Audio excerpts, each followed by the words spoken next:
বড় একটা বলবো, সংসারের সব থেকে সুখী ব্যক্তি হলেন তিনি যিনি সন্তুষ্ট। তার কাছে সন্তোষরূপী ধন আছে যা তাকে সুখী রাখে। এবারে এই সন্তুষ্টি সেটা কিভাবে আসে জীবনে? এটা আসে ধৈর্যের কারণে। ধৈর্যের এই অনুভূতি অত্যন্ত শক্তিশালী। এই ধৈর্যই কিন্তু আমাদের ধরিত্রীকে ধরিত্রী মাতা করে তোলে, কারণ ধরিত্রী মাতা ধারণ করেন, সহ্য করেন, ধৈর্য ধরেন এবং নিজের কর্ম করতে থাকেন। সেটা ধৈর্যই ছিল মাতা সীতার মধ্যে, যা রাবণের অন্ত করে দিল। এই ধৈর্যের কারণেই নারায়ণ কুর্ম অবতার ধারণ করেছিলেন, বড় একটা পর্বতকে পৃষ্ঠে ধারণ করেছিলেন এবং সমুদ্র মন্থনকে সম্ভব করেছিলেন। সেই জন্য সর্বপ্রথম মনের মধ্যে ধৈর্যকে নিয়ে আসুন। এই ধৈর্যই আপনাকে সন্তুষ্টির পথে নিয়ে যাবে, আর এই সন্তুষ্টি আপনাকে লোভ, মোহ এবং লালসার পথ থেকে দূরে নিয়ে সুখের পথে নিয়ে যাবে। আর তখন এই মন প্রসন্ন হয়ে বলবে, রাধা, কোন মহা বিনাশ ঘটে যায়। আপনারই অন্তরের ঊর্জা হলো এই অগ্নি। এটা আপনার শক্তিও, আপনার ক্রোধ। একে ব্যবহার কিভাবে করবেন তা আপনারই হাতে। যদি কোনো ব্যক্তি নিজের অন্তরের এই ঊর্জাকে ব্যবহার করেন শক্তির রূপে, তাহলে সে বিকাশ ঘটাতে পারে, নির্মাণ ঘটাতে পারে।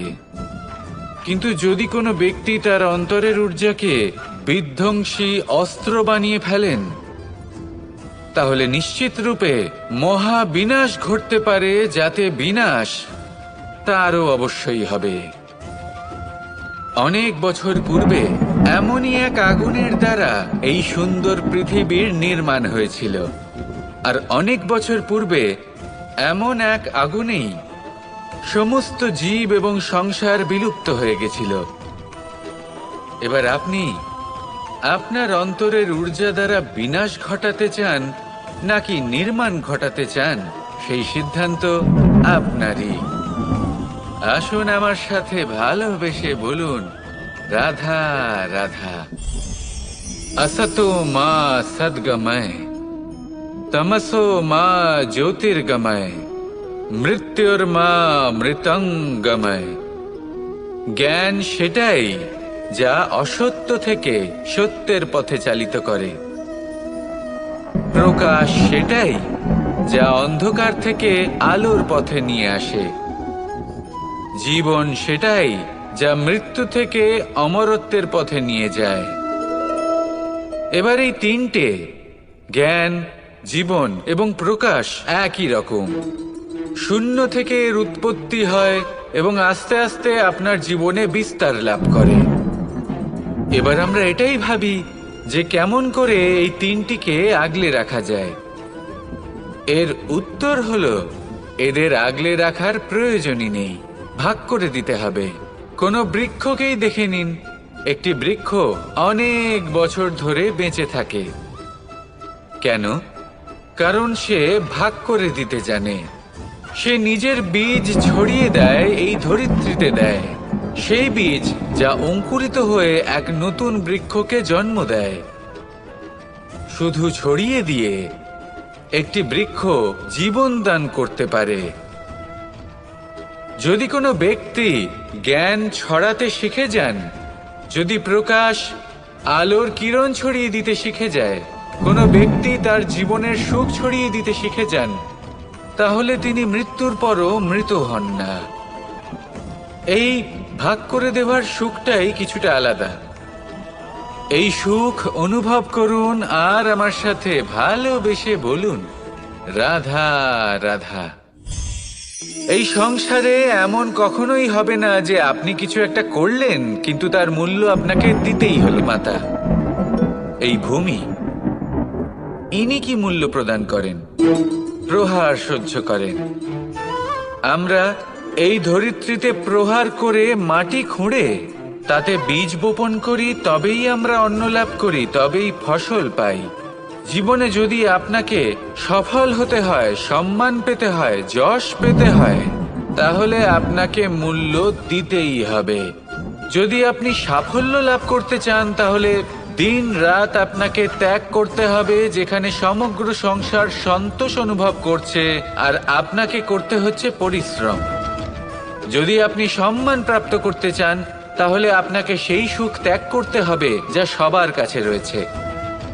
যদি আপনি যশ লাভ করতে চান, তাহলে নিজের অন্তরকে মেরে ফেলা আপনাকে শিখতে হবে, তবেই আপনি যশ লাভ করবেন। জীবনে শুধুমাত্র ধন মূল্যবান নয়, কিন্তু এই যে মূল্যের কথা আমি বলছি, সেটা যদি আপনি দিতে পারেন, তাহলে নিশ্চিত রূপে এটা আপনাকে আরো মূল্যবান করে তুলবে, নিশ্চিত রূপে গড়ে তুলবে। তাহলে এটাই করুন আর আমার সাথে ভালোবেসে বলুন, রাধা রাধা। জীবনে যখন কোনো ব্যক্তি নিজের লক্ষ্য প্রাপ্তির জন্য নিরন্তর পরিশ্রম করতে থাকেন, চেষ্টা করতে থাকেন, তখন তিনি কষ্ট অনুভব করেন। কখনো শারীরিক কষ্ট, কখনো মানসিক কষ্ট। এবার উনি এটা ভাবতে থাকেন যে আমি কি উচিত করছি নাকি অনুচিত করছি। কারণ অন্যদিকে এমন একজন ব্যক্তিও আছেন যিনি একদমই পরিশ্রম চেষ্টা করছেন না। তিনি মদিরা পান করেন, বিলাসিতায় জীবন কাটান, অলস প্রকৃতির হয়ে ওঠেন, নিদ্রাতে বিলীন হয়ে থাকেন আর ভাবেন যে তিনি সুখ লাভ করছেন। কিন্তু এরকম কেন হয়? কারণ যখন আমরা সৎ পথে থাকি, উচিত পথে চলি, লক্ষ্য প্রাপ্ত করার জন্য চেষ্টা করতে থাকি, তখন আমাদের ভেতরে থাকা নেতিবাচক শক্তি এবং পাপ এই দেহকে ত্যাগ করে দেয়। আর এই অনুভূতিটাই আমাদের দুঃখের অনুভূতি দেয়, কষ্ট দেয়। এবার সেখানে যদি আমরা কুপথে চলি, অনুচিত পথে চলতে থাকি, তাহলে আমাদের ভেতরে থাকা পুণ্য এবং ধনাত্মক শক্তি আমাদের দেহ ত্যাগ করে দেয়। আর এই অনুভূতির কারণেই আমরা সুখ অনুভব করি। কিন্তু কখনো ভাববেন যে এই সুখ বেশি সময় পর্যন্ত থাকে না। সেই জন্য সবসময় মনে রাখবেন, যদি আপনি জানেন যে এটাই আপনার লক্ষ্য, এটাই উচিত পথ, শুভ পথ, তাতে নিরন্তরভাবে এগিয়ে যেতে চেষ্টা করতে থাকুন। এই কষ্ট আপনাকে সুখের পরাকাষ্ঠায় কখন পৌঁছে দেবে তা আপনি জানতেই পারবেন না। আসুন আমার সাথে ভালোবেসে বলুন, রাধা রাধা। কোনো বাড়িতে, কোনো পরিবারে যখন কারোর জন্ম হয়, তখন তা কত সুখের মুহূর্ত। সূর্য তাকে অবশ্যই দর্শন দেবেন। সেটাও বিশ্বাস ছিল, যার ওপর ভরসা করে মনু একটা নৌকা নিয়ে বেরিয়ে পড়েছিলেন এবং সমস্ত সৃষ্টিকে প্রলয়ের হাত থেকে বাঁচিয়েছিলেন। সেটাও ছিল ভালোবাসার প্রতি বিশ্বাস, যার ওপর ভরসা করে বানর এবং ভাল্লুক সেনা নিয়ে শ্রীরাম আক্রমণ করেছিলেন সমস্ত বরদানপ্রাপ্ত অসুরগণ এবং রাক্ষসগণের লঙ্কায় এবং জয় লাভ করেছিলেন। এই বিশ্বাসই হলো এই বিশ্বের আশা। বিশ্বাস রাখুন যে আপনি হলেন সর্বশ্রেষ্ঠ এবং শুধুই নিজের কর্ম করতে থাকুন। এই বিশ্বাসের আশাই আপনাকে প্রতি মুহূর্তে বল প্রদান করবে। এ হলো আমার বিশ্বাস। আসুন আর আমার সাথে ভালোবেসে বলুন, রাধা রাধা। সংসারের বিভিন্ন ক্ষেত্রে আপনি অনেক কিছুই দেখতে পাবেন। যে কোনো খেলা, কোনো নাটক দেখতে পাবেন, কেউ কোনো খেলা খেলছে তা দেখতে পাবেন। আর দর্শক প্রথম স্থান লাভ করার ইচ্ছে, প্রতিযোগিতায় সব থেকে এগিয়ে থাকার ইচ্ছে, তাদেরকে এই খেলা উপভোগ করতেই দেয় না। সেই জন্য কখনো কখনো এই খেলোয়াড়দের থেকে অনেক বেশি আনন্দ উপভোগ করেন দর্শকগণ। যেখানে এই খেলাটা কিন্তু খেলছেন খেলোয়াড়রাই।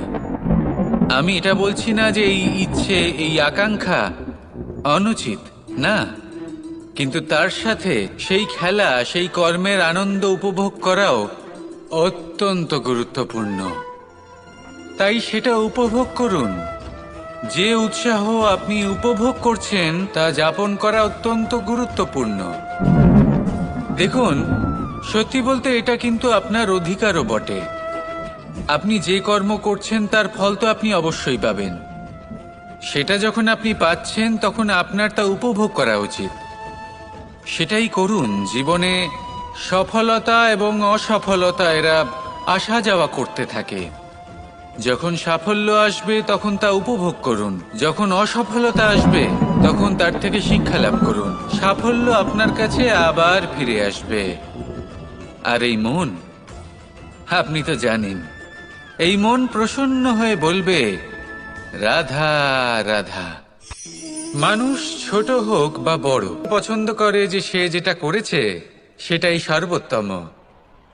এবার আমি আপনাকে একটা কথা বলি। এ হলো নিন্দা, এ হলো প্রশংসা, আর এই হলো সত্য, যা সবার থেকে উচ্চস্থানীয়। সেই জন্য মানুষ আয়না দেখে। আয়না তাকে তার সৌন্দর্য দেখায় না, তাকে দেখায় যা সত্য, যাতে মানুষ আরো সুন্দর হওয়ার চেষ্টা করতে থাকে। তাই আয়না অত্যন্ত গুরুত্বপূর্ণ সত্যকে জানার জন্য। জীবনে নিন্দুকের মাহাত্ম্য প্রশংসকের মাহাত্ম্যের থেকে অনেক বেশি। কেন? কারণ তারা আপনাকে আপনার খামতি দেখায়, আপনার ভুলগুলো বুঝিয়ে দেয়, আপনাকে একটা সুযোগ দেয় নিজেকে শুধরে নিতে, নিজেকে আরো শ্রেষ্ঠ করে তুলতে, যা প্রশংসক করতে পারে না। তাই জীবনে যদি কখনো নিন্দা করা হয়, তাকে ভালোবেসে গ্রহণ করুন, ধন্যাত্মক রূপে গ্রহণ করুন। যদি নিজেকে কোনো শিক্ষা দেওয়া সম্ভব হয় তাহলে অবশ্যই দিন। দেখবেন মন প্রসন্ন হয়ে বলবে, রাধা রাধা। পুরুষার্থ। শাস্ত্রে 4 ধরনের পুরুষার্থের কথা বলা হয়েছে। প্রথম হলো ধর্ম। ধর্ম হলো সেটা যাকে ধারণ করা যেতে পারে, আর ধারণ শুধু সেটাই করা যায় যা পবিত্র। পবিত্র শুধু তাকেই বলা হয় যা নিঃস্বার্থ, যার মধ্যে শাসন করার কোনো ইচ্ছে নেই, যা সরলভাবেই প্রবাহমান, জল এবং বায়ুর মতো। যখন কোনো ব্যক্তি ধর্মকে ধারণ করেন এবং সেই ধর্ম সেই ব্যক্তিকে রক্ষা করে, তখন তাকে ধর্ম বলা হয়। ধর্ম যা রক্ষা করে অহংকার থেকে, খারাপ চিন্তার হাত থেকে। সেই জন্য পুরুষার্থ গড়ে তোলার আগে, ধর্ম পালন করার আগে, ধর্মের প্রকৃত অর্থ কি সেটা বুঝে নিন। এটা জেনে রাখুন যে সমস্ত ধর্মের আধার, সমস্ত ধর্মের ভিত শুধুমাত্র ভালোবাসা। আসুন আর এই ভালোবাসার সাথেই বলুন, রাধা রাধা। মানুষ ছোট হোক বা বড়, রাজা হোক বা দরিদ্র, সমস্ত মানুষের মধ্যে একটা সামঞ্জস্য থাকে। সমস্ত মানুষের কাছে তার প্রশংসা অত্যন্ত গুরুত্বপূর্ণ।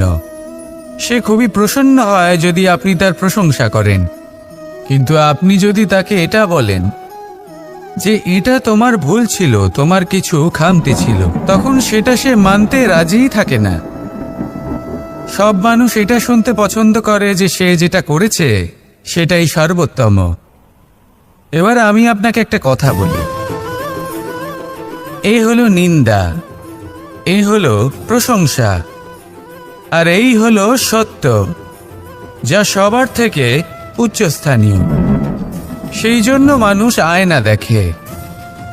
আয়না তাকে তার সৌন্দর্য দেখায় না, তাকে দেখায় যা সত্য, যাতে মানুষ আরো সুন্দর হওয়ার চেষ্টা করতে থাকে। তাই আয়না অত্যন্ত গুরুত্বপূর্ণ সত্যকে জানার জন্য। জীবনে নিন্দুকের মাহাত্ম্য প্রশংসকের মাহাত্ম্যের থেকে অনেক বেশি। কেন? কারণ তারা আপনাকে আপনার খামতি দেখায়, আপনার ভুলগুলো বুঝিয়ে দেয়, আপনাকে একটা সুযোগ দেয় নিজেকে শুধরে নিতে, নিজেকে আরো শ্রেষ্ঠ করে তুলতে, যা প্রশংসক করতে পারে না। তাই জীবনে যদি কখনো নিন্দা করা হয়, তাকে ভালোবেসে গ্রহণ করুন, ধন্যাত্মক রূপে গ্রহণ করুন। যদি নিজেকে কোনো শিক্ষা দেওয়া সম্ভব হয় তাহলে অবশ্যই দিন। দেখবেন মন প্রসন্ন হয়ে বলবে, রাধা রাধা। জীবনে কখনো সাফল্য আসে, আবার কখনো অসফলতা, কখনো আশা পাওয়া যায়, কখনো নিরাশা, কখনো জয় লাভ করি, আবার কখনো পরাজয়। এর পেছনের কারণটা জানা অত্যন্ত প্রয়োজনীয়। যদি আমি পরাজয়ের কথা বলি, যখনই আমরা পরাজয় লাভ করি আমরা ভাবতে থাকি যে এমন কেন হলো, আমাদের শত্রু কি বেশি শক্তিশালী ছিল, নাকি আমাদের নীতিতে কোনো খামতি ছিল? এই সমস্ত কারণের পেছনে খুব বড় একটা কারণ থাকে, আর সেই কারণ আমাদের অন্তরে সুপ্ত থাকে। ধরে নিন একটা পথ, তাতে আপনি চলছেন, সেই পথ কাঁটায় পরিপূর্ণ, কিন্তু আপনি পাদুকা পরে রয়েছেন আর আপনি হেঁটে সামনে এগিয়ে যান। এবার এমন একটা পথ এলো যা পুষ্পে ঢাকা, আর আপনি পাদুকা পরে রয়েছেন, কিন্তু আপনার পাদুকাতে একটা পাথর আটকে গেল। তখন দু পা হাঁটাও খুব কঠিন হয়ে পড়ে। এই সংসারের যে কোনো শক্তি আপনাকে পরাস্ত করার পূর্বে আপনি জানেন কে আপনাকে পরাস্ত করতে পারে?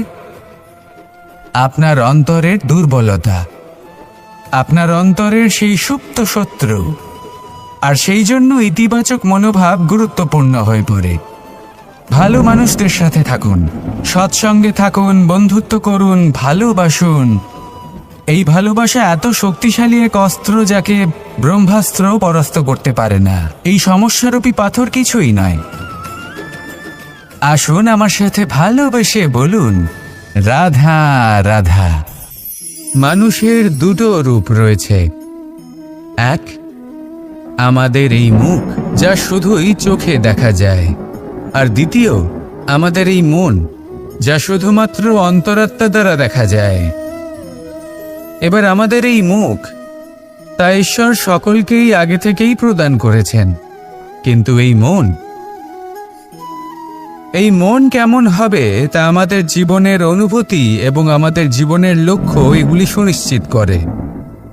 অর্থাৎ নেত্র দিয়ে দেখা যায় আমাদের এই মুখ, তা শুধুই এই কারণে প্রয়োজন যাতে সংসার আমাদের দেখতে পায়, আমাদের চিনতে পারে। কিন্তু যদি এই সংসারে আপনি প্রকৃত অর্থে মান সম্মান লাভ করতে চান, তাহলে নিজের অন্তরাত্মাকে আপনাকে বিকশিত করতেই হবে।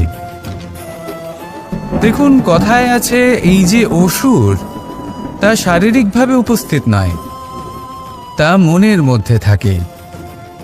যদি এই মন থেকে অসুরকে বের করে দেওয়া যায়, তাহলে শরীরে তা উপস্থিত থাকবেই না।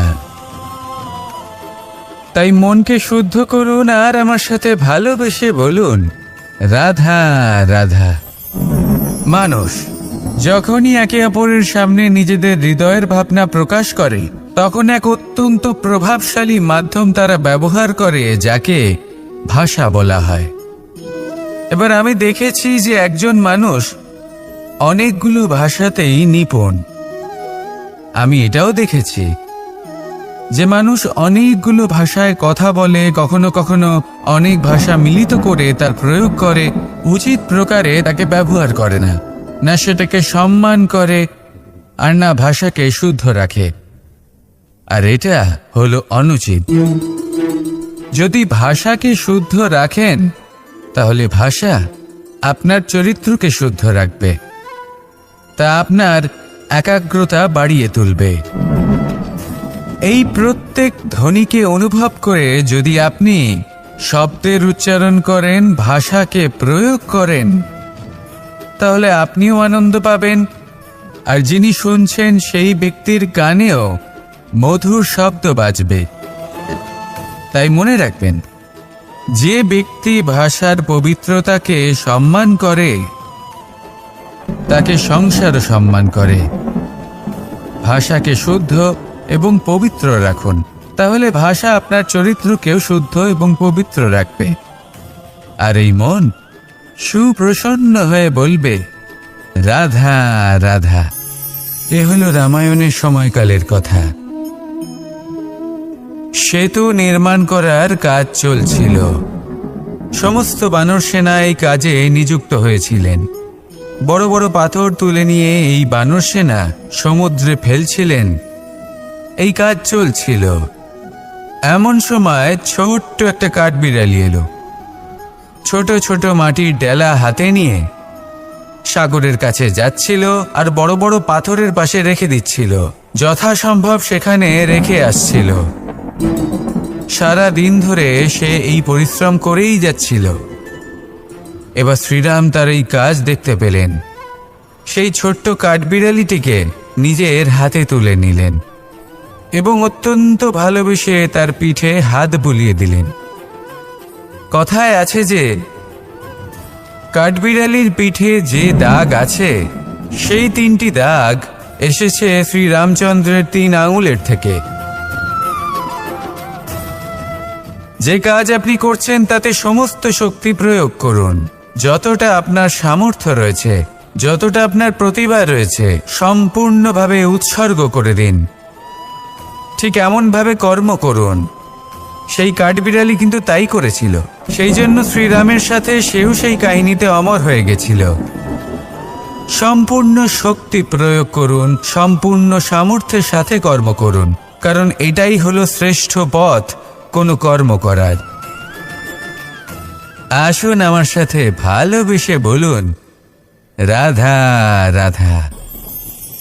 এই সংসারে যখন সাফল্যের পথে আপনি অগ্রসর হবেন, তখন আপনার পরিশ্রম, একাগ্রতা, সাহসের সাথে সাথে সমাজের এই নিন্দার কথা ভেবেই আমরা ভয়ভীত হয়ে পড়ি।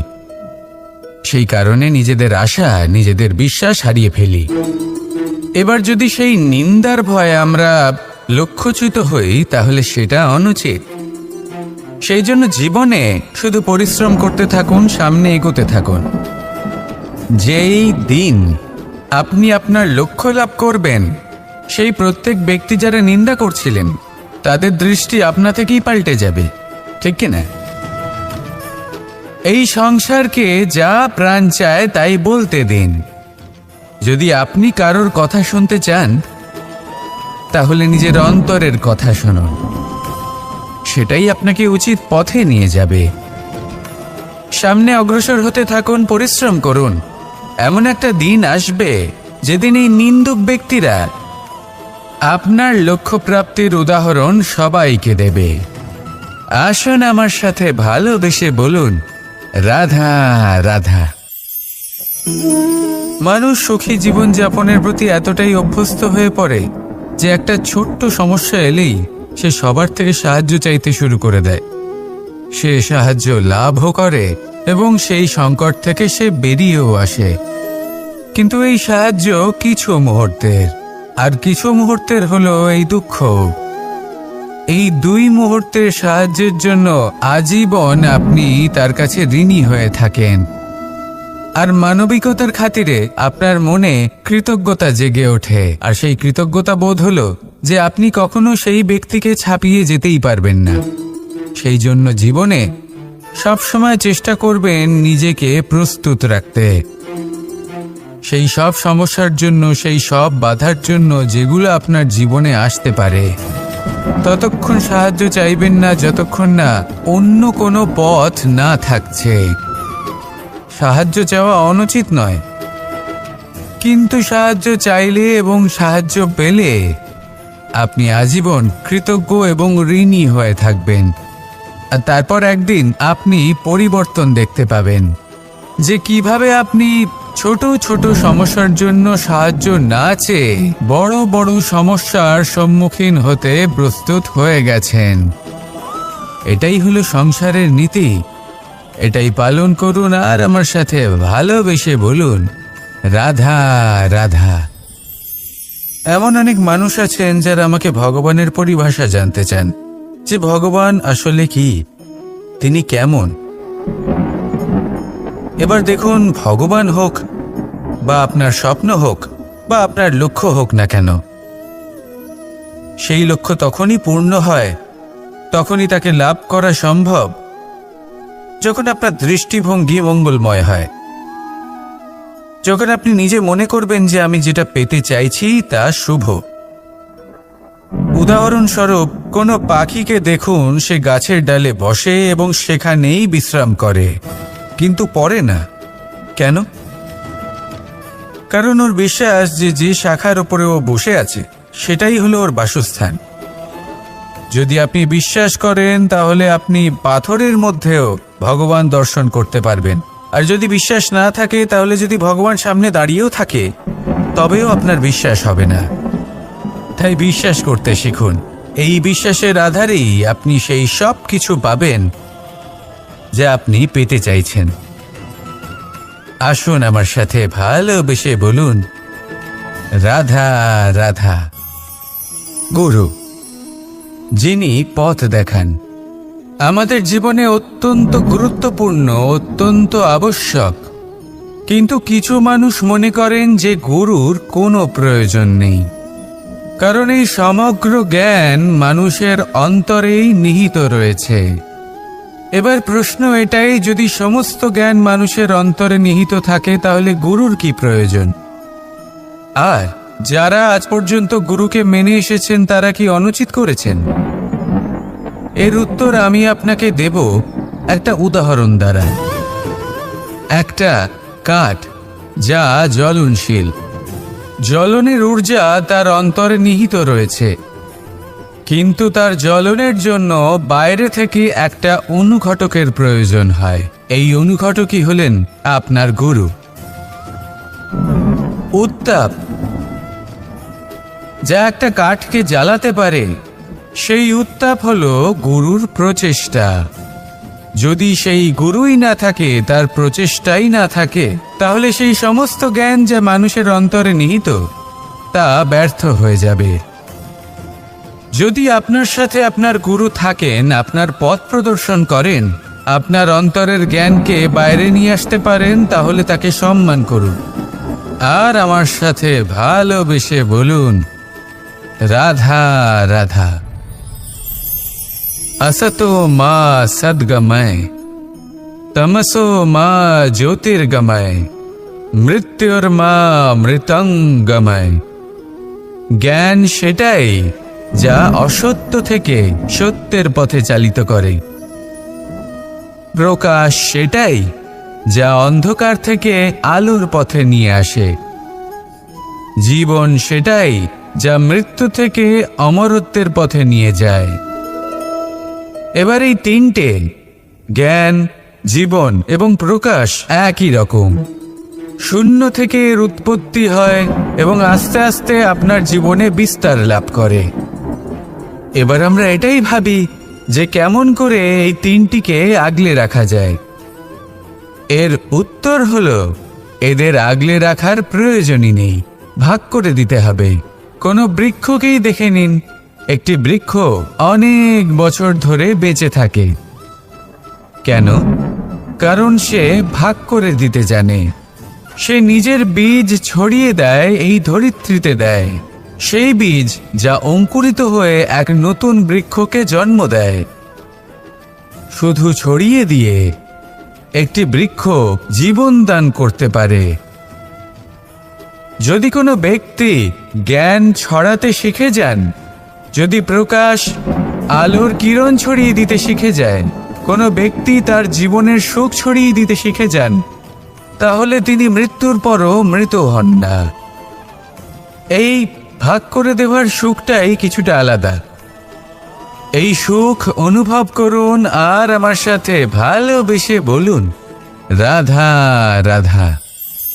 আপ্ত হলো এটাই যে সব সম্পর্ক একরকমের হয় না, কিন্তু প্রত্যেক সম্পর্কের একটা বিশেষত্ব থাকে। যেমন চোখ আর নাকের এই সম্পর্ককেই দেখুন।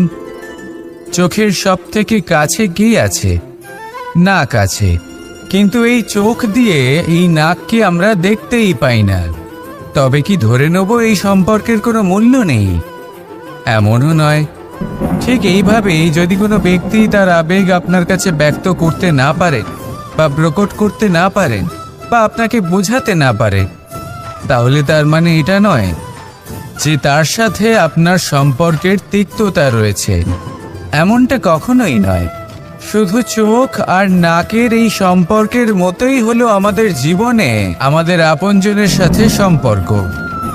যদি কারোর ব্যবহার আপনার প্রতি অনুচিত হয়, বা যদি কেউ অনুপস্থিত থেকে থাকে, বা কেউ যদি আপনাকে বুঝতে না পারেন, তাহলে তার অর্থ এটা নয় যে আপনি সেই সম্পর্ক ভেঙে ফেলবেন।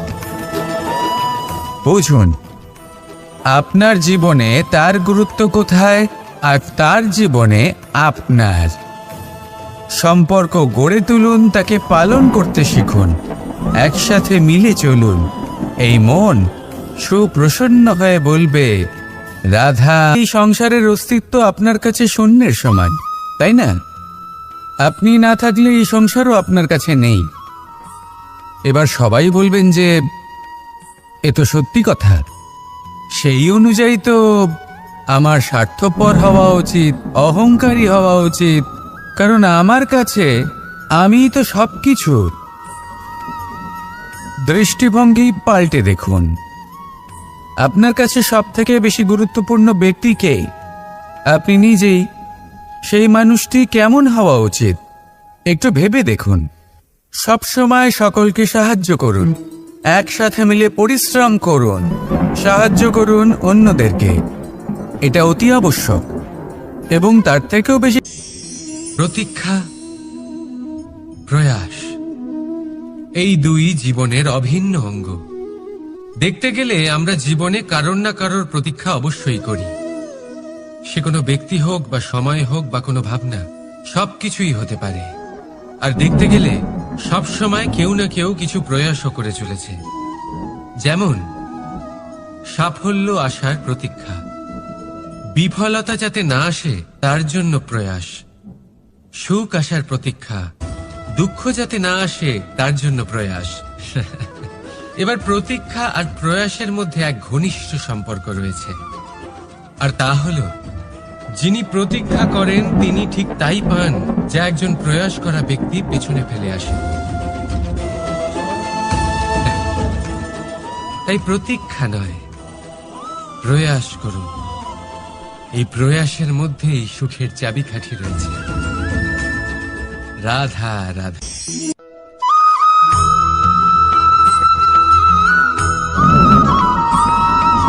আমাদের জীবনে অনেক ধরনের ব্যক্তি এসে থাকেন।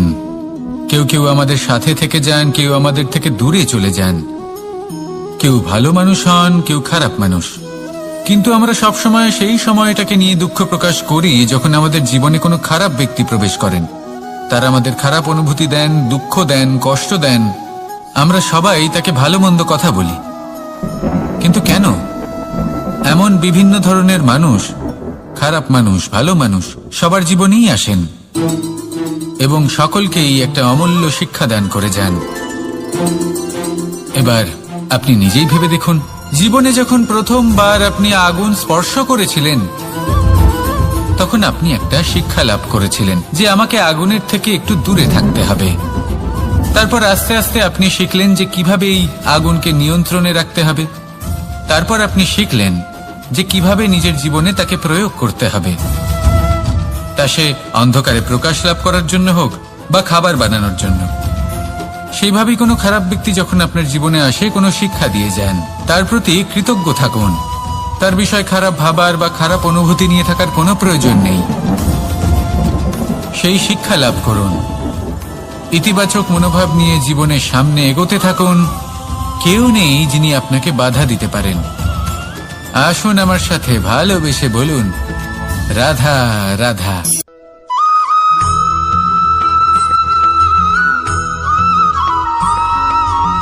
মানুষ কর্ম করেন। আমি বারংবার বলি যে ফলের আশা করবেন না। তাও মানুষ কোথাও না কোথাও নিজের কর্মের বদলে কোনো না কোনো ফলের আশা অবশ্যই রাখেন। কখনো তিনি সফল হন, কখনো অসফল। সেই জন্যই আমি বলি যে ফলের আশা কখনো রাখবেন না, কারণ সাফল্য বা অসফলতা মনের মধ্যে রাখলে কখনো কোনো লাভ হয় না। যদি সাফল্য মনের মধ্যে রাখেন তাহলে অহংকার জন্ম নেবে।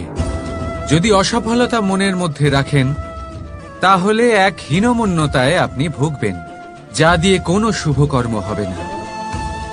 সেই জন্য শুধুই কর্ম করে যান, কর্মেই মগ্ন থাকুন।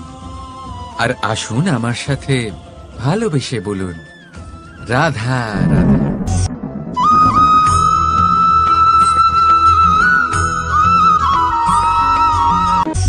বন্ধু আর শত্রু, প্রত্যেকের জীবনের একটা বড় অংশ এর উপরে নির্ভরশীল হয়ে থাকে।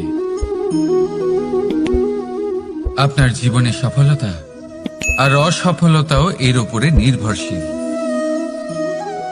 কিন্তু এই বন্ধু এবং শত্রুদের খুঁজে পাওয়ার জন্য আপনাদের বাইরে যাবার প্রয়োজন নেই, কারণ এরা স্বয়ং আপনার ভেতরেই আছে। আপনি যদি বিনম্র থাকেন, যদি আপনি নিরন্তর প্রয়াস করতে পারেন, তাহলে আপনার কোনো বন্ধুর প্রয়োজন নেই। যদি আপনার মধ্যে অহংকার থাকে, যদি প্রতি কথায় আপনার মধ্যে ক্রোধ উৎপন্ন হয়, তাহলে আপনার শত্রুর কোনো প্রয়োজনই নেই। নিজের অন্তরের এই বন্ধু ও শত্রুকে চিনুন, আর আমার সাথে ভালোবেসে বলুন, রাধা রাধা।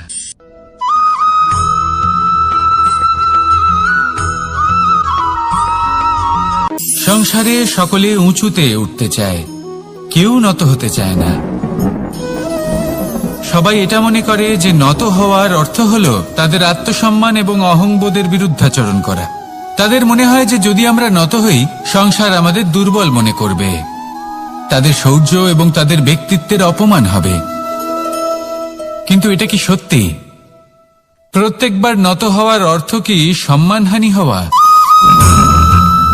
কখনোই নয়। আপনি নিজের জীবনকেই দেখে নিন। আপনার কোনো অমূল্য জিনিস যদি নিচে পড়ে যায়, তাহলে তাকে কিভাবে তোলেন? সেই বস্তুকে তোলার জন্য আপনাকে নত হতেই হবে। আপনি বড়দের আশীর্বাদ কিভাবে লাভ করেন? আপনি নত হয়ে তবেই তাদের আশীর্বাদ লাভ করতে পারেন, তাই না? ভেবে দেখুন, আপনি একটা পথে হাঁটছেন, আপনি দেখতে চাইছেন যে আপনি সঠিক পথে হাঁটছেন কিনা, পায়ের নিচে কাঁটা পড়ে আছে কিনা। কিভাবে দেখবেন? আপনাকে সেই মাথা নত করেই দেখতে হবে। এর অর্থ কি? অর্থ খুব সহজ। প্রত্যেকবার নত হওয়া অনুচিত নয়, সেটা কোনোভাবেই সম্মানহানি নয়। পরিস্থিতি অনুসারে এবং যেখানে প্রয়োজন, আপনি নত হতে শিখে গেলে আপনি অনেক কিছুই লাভ করতে পারবেন। জ্ঞান, মান, গুণ, বিশ্বাস। সেই জন্য প্রয়োজন এবং পরিস্থিতি অনুসারে নত হতে শিখুন, এতে অনুচিত কিছুই নেই। আত্মসম্মান থাকা অত্যন্ত প্রয়োজনীয়, কিন্তু তা যেন কখনো অহংকারে পরিণত না হয়। এই বিষয়ে অবশ্যই নজর রাখবেন এবং আমার সাথে ভালোবেসে বলবেন, রাধা রাধা।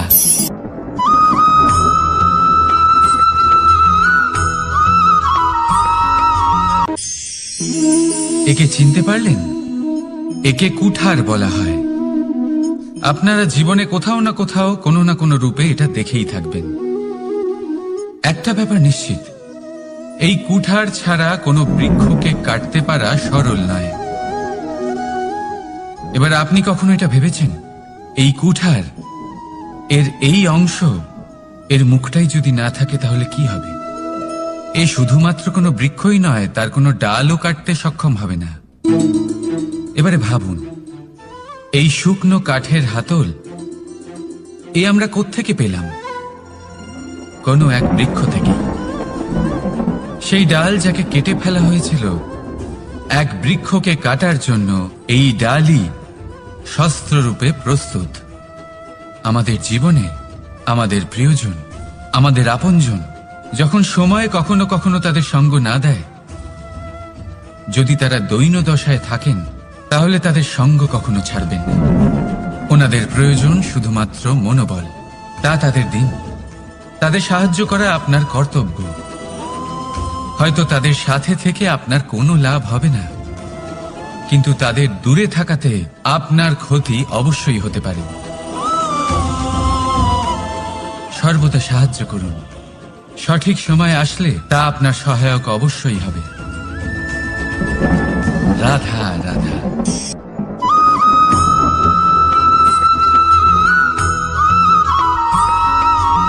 যোগাসন। এই আগুনের জন্য যে শক্তির প্রয়োজন হয় তা আসে এই তেল থেকে। যদি এই তেল সমাপ্ত হয়ে যায় তাহলে এই প্রকাশ তাও সমাপ্ত হয়ে যায়। আর আমাদের জীবনে এই তেল হলো আমাদের কর্ম, আর এই আগুন আর এর দ্বারা উৎপন্ন হওয়া প্রকাশ আমাদের ভাগ্য। যত আমাদের কর্ম ক্ষীণ হতে থাকবে, আমাদের ভাগ্য সৌভাগ্য কোথাও না কোথাও লুপ্ত হয়ে যাবে। যে উজ্জ্বল ভবিষ্যৎ আমরা চাইছি তা কখনো লাভ করতে পারবো না যদি কর্ম না করি। ঠিক যেমন তেল ছাড়া অগ্নি উৎপন্ন হয় না, তেমনি কর্ম ছাড়া সৌভাগ্য হয় না। আর যেমন কর্ম তেমন ভাগ্য। তাই সবসময় কর্ম করতে থাকুন, কর্ম করা থামাবেন না। আর আমার সাথে ভালোবেসে বলুন, রাধা রাধা।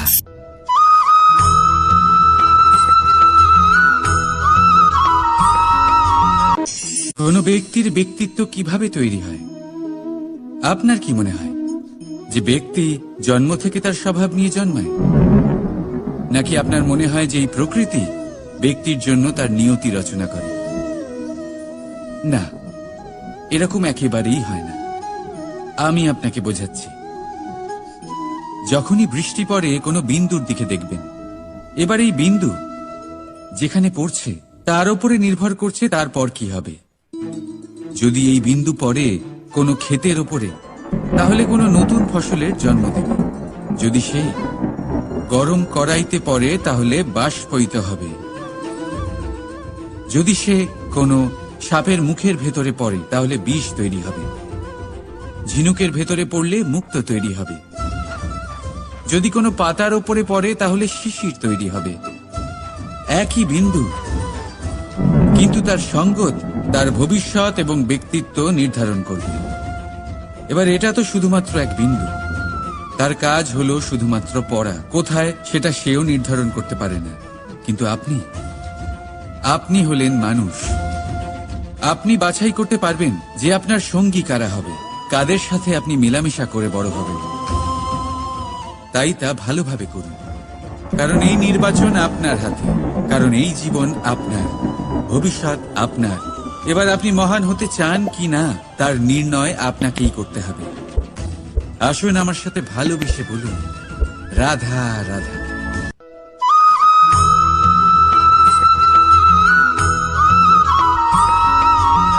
ভয়ের সাথে আমরা সবাই পরিচিত, কষ্টও আমরা সবাই পেয়েছি।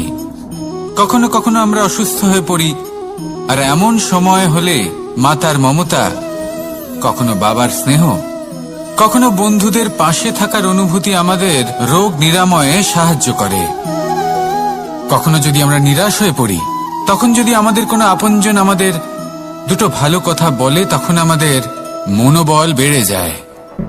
ঠিক তেমন সংসারের এই রঙ্গমঞ্চে যদি আপনি পীড়িত অনুভব করেন, কিছু শুভ কথা আলোচনা করুন, কিছু স্তুতি গান করুন, কিছু মুহূর্তের জন্য হলেও নিজের ইষ্টদেবের কথা স্মরণ করুন আর প্রার্থনা করুন। সাহস বাড়বে, শক্তিও বৃদ্ধি পাবে এবং সামনে এগিয়ে চলার পথও দেখতে পাবেন।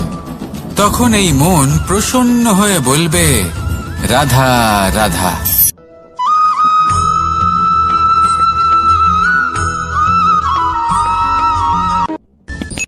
সূর্যের তাপ এতটাই প্রখর হয়, তা সমস্ত বনস্পতিকে শুষ্ক করে দেয়। পুকুর হোক, নদী হোক, সরোবর হোক, সমস্ত শুষ্ক হয়ে যায়। কিন্তু আপনি কখনো শুনেছেন সূর্যের তাপে সমুদ্র শুকিয়ে গেছে? এমন কখনোই হয় না। আর এর পেছনেই লুকিয়ে রয়েছে এক অমূল্য জীবনের শিক্ষা। সমুদ্রের মতো নিজেকে ধৈর্যশীল করে তুললে, নিজেকে সংযমী করে তুললে, সূর্যের তাপ আপনার কোনো ক্ষতি করতে পারবে না। আপনার অন্তর থেকে সেই তাপ বাষ্পায়িত হয়ে মেঘ তৈরি হয়ে সূর্যকে ঢেকে দেবে, আর তারপর হবে শুধু সাফল্যের বৃষ্টি। তাহলে আসুন আর আমার সাথে ধৈর্যের সাথে বলুন, রাধা রাধা।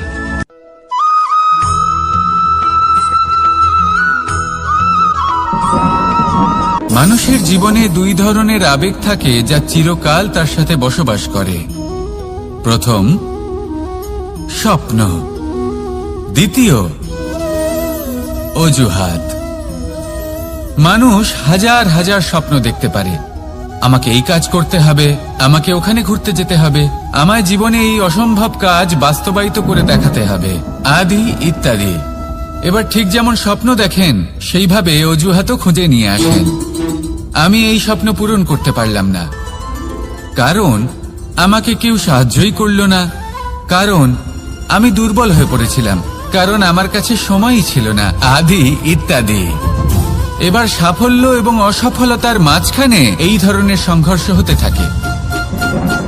সাফল্য তখন লাভ করা সম্ভব যখন আপনার স্বপ্ন আপনার অজুহাতের থেকে অনেক বড় হয়, আর অসফলতা তখন পাবেন যখন আপনার অজুহাত আপনার স্বপ্নের থেকে অনেক বড় হয়।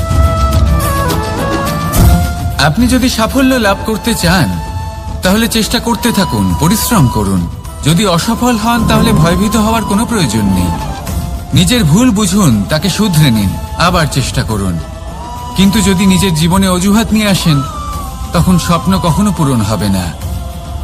আসুন আমার সাথে ভালোবেসে বলুন, রাধা রাধা।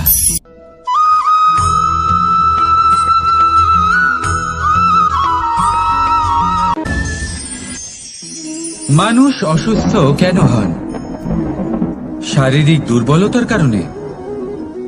না, মানুষ অসুস্থ হন তার মানসিকতার কারণে, তার বিবেকের কারণে, তার কর্মের কারণে, তার ক্রোধের কারণে। আর যখন কেউ সুস্থ হন, ঠিক হয়ে যান, তার মানে এটা নয় যে শুধু ওষুধের জন্য তিনি সুস্থ হয়েছেন। না, এটা কারোর তার প্রতি প্রেমের প্রভাব, বিশ্বাসের প্রভাব, সম্বলের প্রভাব। শুধুমাত্র ওষুধ দিয়ে কিছুই হয় না। যদি মনে প্রেম থাকে, বিবেক থাকে, বিশ্বাস থাকে, সম্বল থাকে, তবেই সেই ওষুধ কাজ করতে পারে। তাই মনে রাখবেন, এই জীবন হলো অত্যন্ত ছোট। মনে প্রেম ভাব রাখুন, মিত্রতা করুন, শত্রুতা নয়। ভালোবাসুন, বিদ্বেষ নয়। আর এই ভালোবাসার সাথেই বলুন, রাধা রাধা।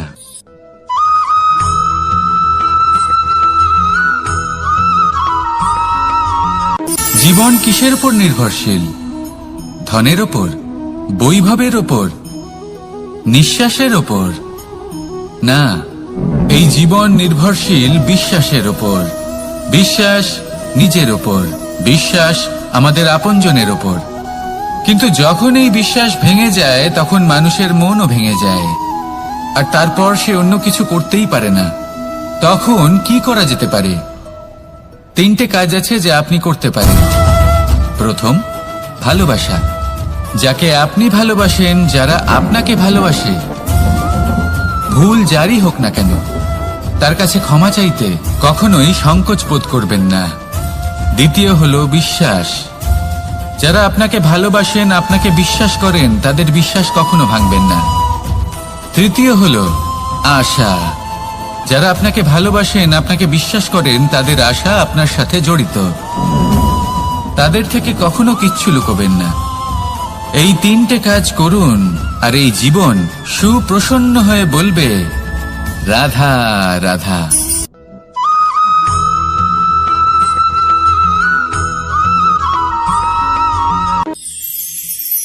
মানুষ জীবনে সব সময় চিন্তা করে, ভাবতে থাকে যে তার জীবনে কতই না সমস্যা। তারপরে নিজের আশেপাশে দেখে আর ভাবে যে সবাই কত প্রসন্ন, শুধু আমার জীবনেই সমস্যা আছে।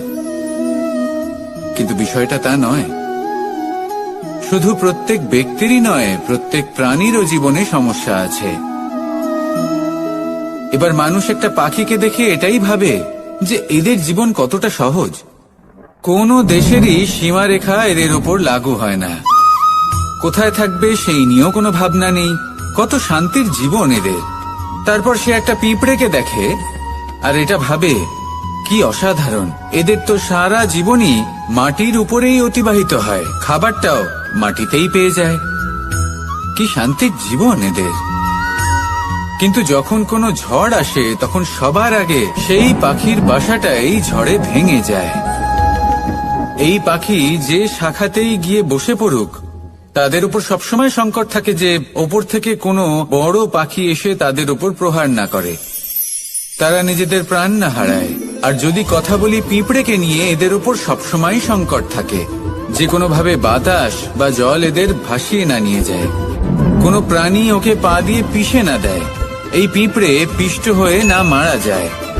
দেখুন, সমস্যা প্রত্যেকের জীবনে রয়েছে, আর এই সমস্যা আসতেই থাকবে। এর অর্থ এটা নয় যে এই সমস্যার সম্মুখীন হওয়া যায় না, এর সমাধানও সম্ভব নয়। প্রত্যেক সমস্যার সমাধান অবশ্যই আছে, শুধু শান্ত মনে সেটা খুঁজে বের করতে হবে। তাহলে সেটাই করুন, প্রত্যেক সমস্যার সমাধান করতে থাকুন। যত সমাধান করবেন জীবন আনন্দময় হয়ে উঠবে। যদি সমাধান না করেন তাহলে আজীবন দুঃখই পেতে থাকবেন। আসুন আমার সাথে ভালোবেসে বলুন, রাধা রাধা।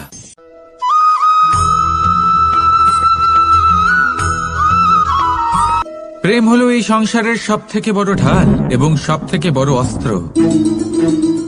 এই প্রেম ছাড়া না কোনো ন্যায় হয় আর না কোনো শাস্ত্র, না জীবন আছে আর না অন্ত। এবার যদি এই প্রেম মনের মধ্যে বাস করতে শুরু করে তাহলে কখনো কোনো সমস্যাই হবে না, আর যদি হয়েও থাকে তাহলে তা স্থায়ী হবে না। এই প্রেম কি না করতে পারে? এই প্রেম সমস্ত সমস্যা মিটিয়ে ফেলতে পারে, আপনার মনের মধ্যে অহংকারকেও বিনাশ করে দিতে পারে, আপনাকে সাক্ষাৎ ঈশ্বরের সাথে দেখা করাতে পারে। তাই প্রেমের দ্বারা প্রয়াস করতে থাকুন।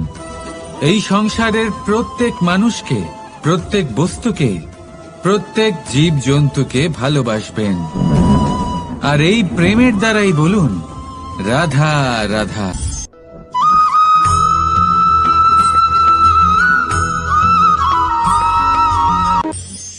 মানুষ এক অত্যন্ত বিচিত্র প্রাণী।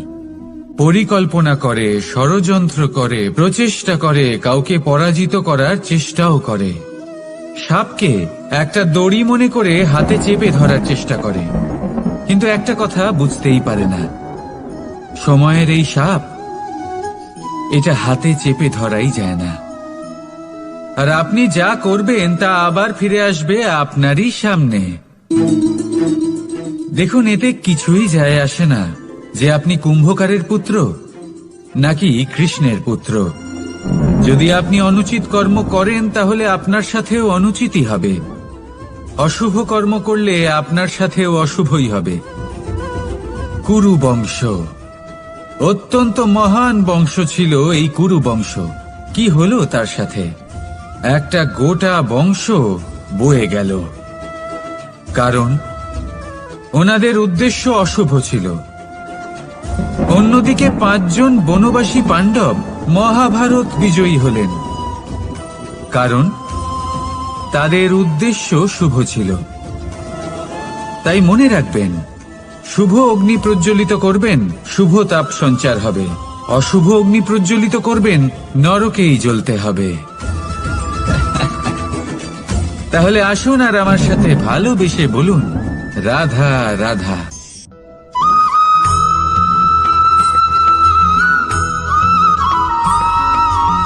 প্রেম এই সংসারে এসেছিল এই সংসারকে প্রেমের শিক্ষা দেওয়ার জন্য, এই জীবনের সুখের অনুভূতি আসলে কি তা শেখানোর জন্য। কিন্তু যদি সত্যি কথা বলি, তো আমি নিজেই প্রতিদিন প্রেমের নতুন নতুন স্বরূপ দেখতে পাই। প্রেমের একটা নতুন অনুভূতি প্রত্যেক নতুন দিনে, আর তার কারণ হলো এই প্রেম অনন্ত। এ হলো দৈব। প্রেম হলো এই সংসারের সব থেকে বড় ঢাল এবং সব থেকে বড় অস্ত্র। এই প্রেম ছাড়া না কোনো ন্যায় হয় আর না কোনো শাস্ত্র, না জীবন আছে আর না অন্ত। এবার যদি এই প্রেম মনের মধ্যে বাস করতে শুরু করে তাহলে কখনো কোনো সমস্যাই হবে না, আর যদি হয়েও থাকে তাহলে তা স্থায়ী হবে না। এই প্রেম কি না করতে পারে? এই প্রেম সমস্ত সমস্যা মিটিয়ে ফেলতে পারে, আপনার মনের মধ্যে অহংকারকেও বিনাশ করে দিতে পারে, আপনাকে সাক্ষাৎ ঈশ্বরের সাথে দেখা করাতে পারে। তাই প্রেমের দ্বারা প্রয়াস করতে থাকুন। এই সংসারের প্রত্যেক মানুষকে, প্রত্যেক বস্তুকে, প্রত্যেক জীব জন্তুকে ভালোবাসবেন। আর এই প্রেমের দ্বারাই বলুন, রাধা রাধা।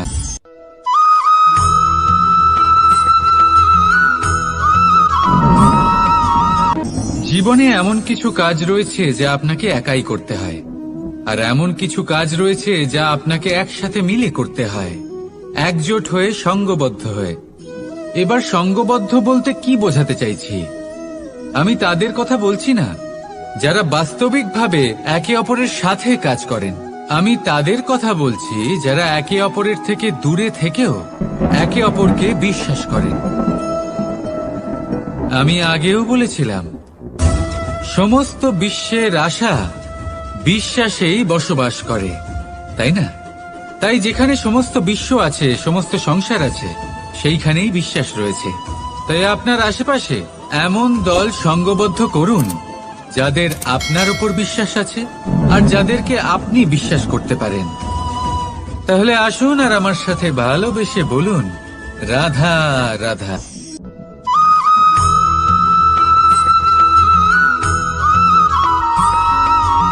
আমরা যে মানুষকে চাই, যাকে আমরা ভালোবাসি, তাকে একটা উপহার অবশ্যই দিতে চাই। এমন এক উপহার যা ওনার ভালো লাগবে, যা শ্রেষ্ঠ হবে, অতি প্রিয় হবে, বহুমূল্য হবে, বা বলতে পারেন মূল্যবান হবে। তাই আমরা কি করি? আমরা বাজারে যাই, তার জন্য স্বর্ণ, আভূষণ, হিরে, মুক্ত এইসব নিয়ে আসি। কিন্তু এটাই কি সর্বশ্রেষ্ঠ উপহার? কখনোই না। সর্বশ্রেষ্ঠ উপহার হলো স্বাধীনতা, তাকে নিজের মনের মতো বাঁচার স্বাধীনতা। যদি আপনি কাউকে স্বাধীনতা না দিতে পারেন, তাহলে সে কোথাও না কোথাও বন্দী হয়ে যায়, তার বিকাশ কোথাও না কোথাও আটকে যায়। কিন্তু যদি আপনি কাউকে স্বাধীনতা দিতে পারেন, তাহলে আপনি দেখবেন ও সমস্ত সংসারকে, এই জীবনকে নিজের দৃষ্টিভঙ্গি দিয়ে দেখবে, বুঝবে যে কোনটা হলো উচিত আর কোনটা হলো অনুচিত, আর এটাই হলো সর্বশ্রেষ্ঠ। আর এবার যদি কাউকে স্বাধীনতার মাধ্যমে এত বড় একটা শক্তি দিতে পারেন, তাহলে আপনি আমাকে বলুন, এর থেকে বড় উপহার আর কি হতে পারে? আসুন আর আমার সাথে ভালোবেসে বলুন, রাধা রাধা।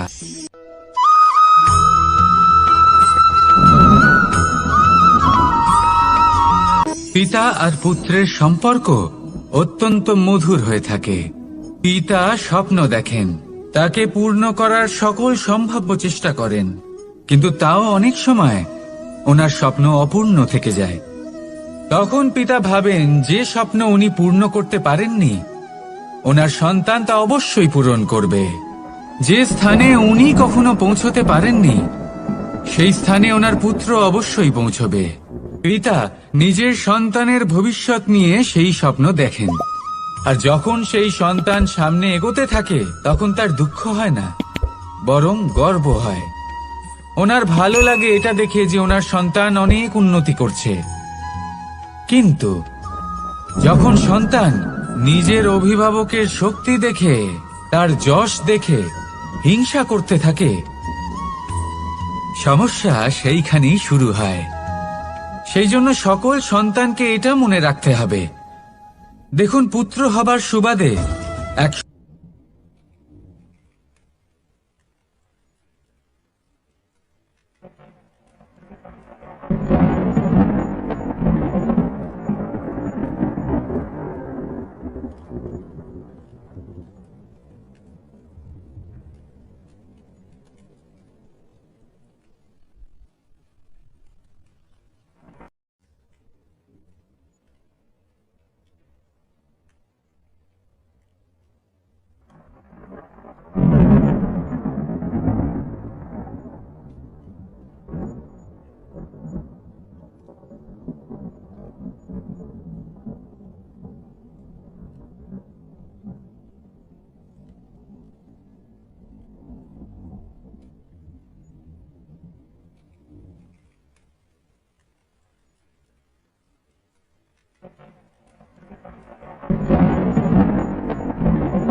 আমরা যখনই কোনো যাত্রায় যাব বলে মনে করি তখনই আমরা প্রস্তুত থাকি আসন্ন বিপদের জন্য বা সংকটের জন্য।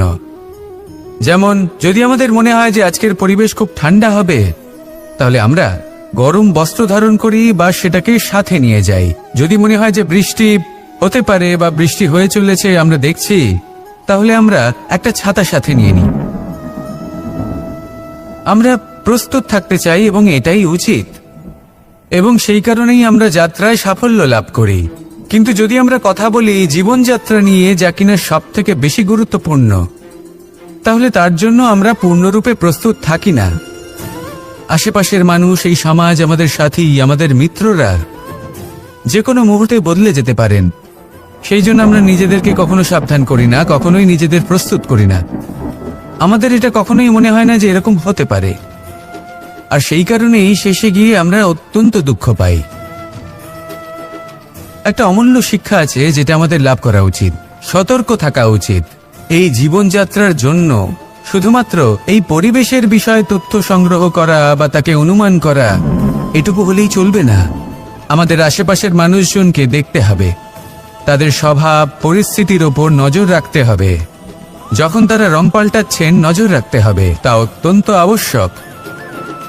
পরিবর্তন আপনার জীবনে অবশ্যম্ভাবী। সঠিকভাবে তার সম্মুখীন হন।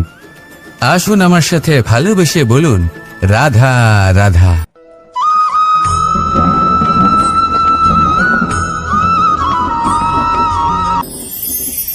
ঈশ্বর আসলে কে? সংসারের বেশিরভাগ মানুষের কাছে ঈশ্বর হলেন এই সংসারের রচয়িতা, পালনকর্তা। কারোর কাছে উনি জ্ঞাতা, কারোর কাছে উনি হলেন আস্থার প্রতীক, আবার কারোর জন্য শুধুমাত্র অন্ধবিশ্বাস। কিন্তু এই ঈশ্বর কি কোনো শরীর, নাকি একটা বোধ, নাকি শুধুই শ্রদ্ধা? ঈশ্বর হলেন তিনি যিনি হলেন আপনার ইষ্ট। সেই জন্যই তো গুরু, মাতা, পিতা এনাদেরও ঈশ্বরই বলা হয়েছে। যাদেরকে আমরা ঈশ্বর বলে মনে করি, যারা আমাদের ইষ্ট, তারা আমাদের একটি পথ দেখান, একটি দিকে চালিত করেন। সেই পথে চলে আপনি শুভ কর্ম করতে পারেন। আর যখন কোনো ব্যক্তি তার ঈশ্বরের আদেশ পালন করেন, তখন সে নিজে থেকেই শুভ পথে অগ্রসর হয়ে যান। বেশ কয়েকজন মানুষ ঈশ্বরের ওপর আস্থা রাখেন এবং ভাবেন যে অনুচিত কোনো কাজ করা উচিত নয়, ঈশ্বর দেখছেন। ওনারা ভয় পান যে কোনো অনুচিত কর্ম করলে কে জানে তার পরিণাম কি হবে। এমন অনেক ব্যক্তি রয়েছেন যারা ঈশ্বরকে বিশ্বাস করেন এবং জানেন যে ঈশ্বর তাদেরকে দেখছেন, তাই যে যে শুভ কর্ম ওনারা করেছেন তার ফল তারা অবশ্যই পাবেন। এবার আপনি ভয় পেয়ে ঈশ্বরকে বিশ্বাস করবেন নাকি বিশ্বাসের দ্বারা ঈশ্বরকে বিশ্বাস করবেন, সেই সিদ্ধান্ত আপনারই। কিন্তু হ্যাঁ, যদি আপনার মনে ঈশ্বরের জন্য কোনো স্থান থাকে, যদি আপনার কোনো ইষ্ট থাকেন, যদি আপনি কাউকে ঈশ্বর মনে করেন, যার প্রত্যেক আদেশ আপনি পালন করে থাকেন, তাহলে বলি ঈশ্বর কখনো আপনাকে অনুচিত পথে চালিত করবেন না। আসুন আমার সাথে ভালোবেসে বলুন, রাধা রাধা।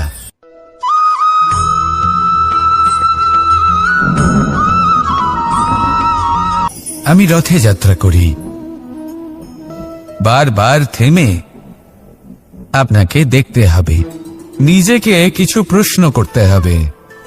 আমি কি আজ সেই কর্মই করছি যেটা আমি করতে চেয়েছিলাম? আমি কি আজ সেই জীবন যাপন করছি যেমন আমি যাপন করতে চেয়েছিলাম? যদি এই প্রশ্নগুলোর উত্তর হ্যাঁ হয়, তাহলে এগোতে থাকুন, নয়তো থেমে যান এবং বিচরণ করুন। মনে রাখবেন, এই সংসার অত্যন্ত জটিল, আর এতে হারিয়ে যাওয়া অত্যন্ত সরল। সেই জন্য নিজে থেকে বারবার থামা এবং জীবন চিন্তন করা অত্যন্ত আবশ্যক। তাহলে সেটাই করুন, আর আমার সাথে ভালোবেসে বলুন, রাধা রাধা।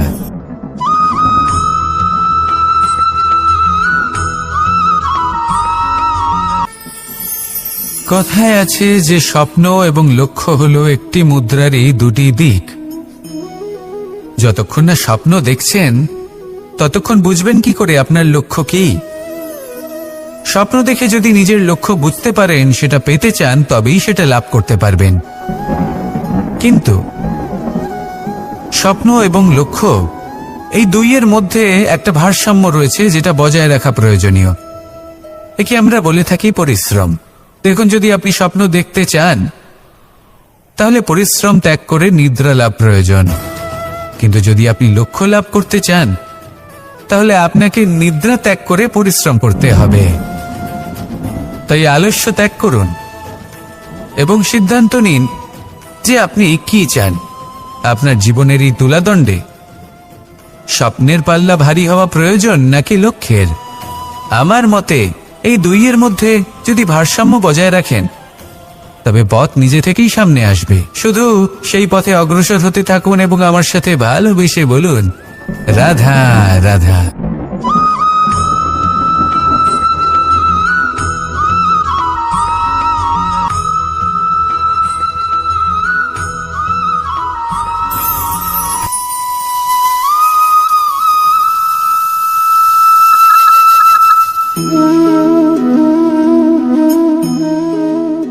মোহনের বাঁশির এই সুর, এই সঙ্গীত কার না পছন্দ হয়? সবারই খুব ভালো লাগে। এবার এই সুর আসে কোথা থেকে? কেউ বলবেন কৃষ্ণের হৃদয় থেকে। সত্য কথা, এই সুর হৃদয় থেকে নির্গত হয় এবং প্রকট হয় এই বাঁশি থেকে। এই বাঁশিটাকে দেখুন, এই ছিদ্রগুলি দেখুন, প্রত্যেকটা সুর থেকে নিজস্ব একটা স্বর নির্গত হয়। এবার যে ব্যক্তি এই সমস্ত সুর এবং স্বর বুঝতে পারেন, এতে নিপুণ, তিনি এই বাঁশির দ্বারা যে সুর নির্গত করবেন তা তো মধুর অবশ্যই হবে। এবার জীবনের সাথেও কিছুটা এরকমই ঘটে। জীবনের কিছু নীতি থাকে, অর্থ, কুটুম্ব এবং আধ্যাত্মিক। যদি জীবনের প্রত্যেকটা মুহূর্ত সুখময় হয় এরকম আপনি চান, তাহলে এই তিনটি নীতিতে আপনাকে নিপুণ হতে হবে। কোনো একটি বিশেষ নীতির প্রতি যদি আপনি বেশি ঝুঁকে পড়েন তাহলে বাকি দুই নীতি থেকে যা সুখ লাভ করা সম্ভব তা পারবেন না। ধন অর্জন করতে হবে পরিবারের জন্য, পরিবারের সুখ মনের শান্তির জন্য, মনে শান্তির প্রয়োজন মনের শুদ্ধতার জন্য। যখন এই মন শুদ্ধ হবে, জীবন শুদ্ধ হবে, পবিত্র হবে, সুন্দর হবে এবং ভালোবেসে বলবে, রাধা রাধা।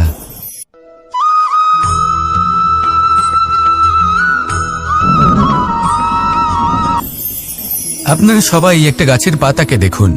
যতক্ষণ পর্যন্ত ও গাছের সাথে, মানে গাছের ডালের সাথে জুড়ে থাকে, সে সবুজ থাকে, বাতাসের সাথে সে নড়তে থাকে। যতক্ষণ পর্যন্ত ও সূর্য থেকে পাওয়া রশ্মির শক্তি গাছে পৌঁছে দেয় ততক্ষণ ও ডালের সাথে যুক্ত থাকে।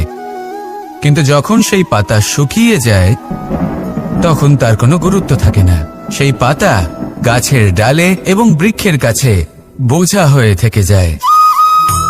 এবং এমন এক সময় আসে যখন সেই ডালটি শুকনো সেই পাতাকে পরিত্যাগ করে। এটাই আমরা এই প্রকৃতিতে দেখি এবং এটাই হলো সত্য। আর এটাই আমাদের জীবনে খুব বড় একটা শিক্ষা। যদি আপনিও নিজের জীবনে নিজের আপনজনদের কাছে বোঝা স্বরূপ হয়ে দাঁড়ান, তাহলে তারা আপনাকে যতই ভালোবাসুক না কেন, ওনারা যদি নাও চান তাহলেও এমন এক দিন আসবে যখন আপনার আপনজন আপনাকে পরিত্যাগ করবে। সেই জন্য সবসময় আত্মনির্ভর হয়ে ওঠার চেষ্টা করুন, নিরন্তর পরিশ্রম করতে থাকুন, কারোর উপর বোঝা হয়ে থাকবেন না, বরং তার সাথে মিলে দায়িত্ব পালন করুন। এমনটা করবেন তাহলে আপনার সম্মানও বজায় থাকবে এবং সম্পর্কের মধ্যে আপনার মূল্যও বজায় থাকবে। আসুন আর আমার সাথে ভালোবেসে বলুন, রাধা রাধা।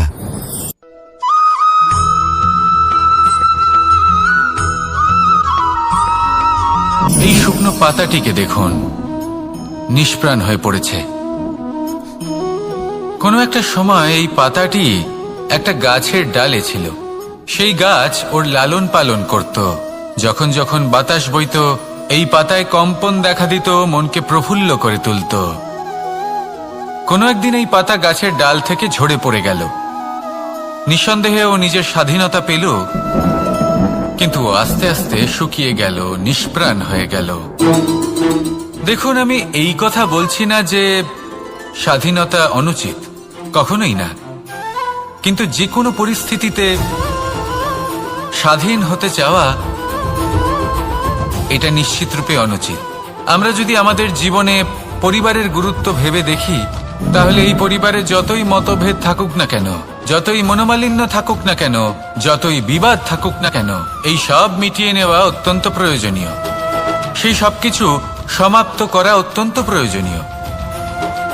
কখনো এই পরিবারকে ভাঙতে দেবেন না, কখনো এই পরিবার থেকে দূরে চলে যাবেন না। এই পরিবার হলো আমাদের জীবনের একটা অমূল্য সম্পদ, অমূল্য এক আশ্রয়, যা এই সংসারে হয়তো কোথাও আপনি পাবেন না। তাই একে আগলে রাখুন। ভেবে নিন আপনি পাতা আর আপনার পরিবার সেই গাছ। আসুন আমার সাথে ভালোবেসে বলুন, রাধা রাধা।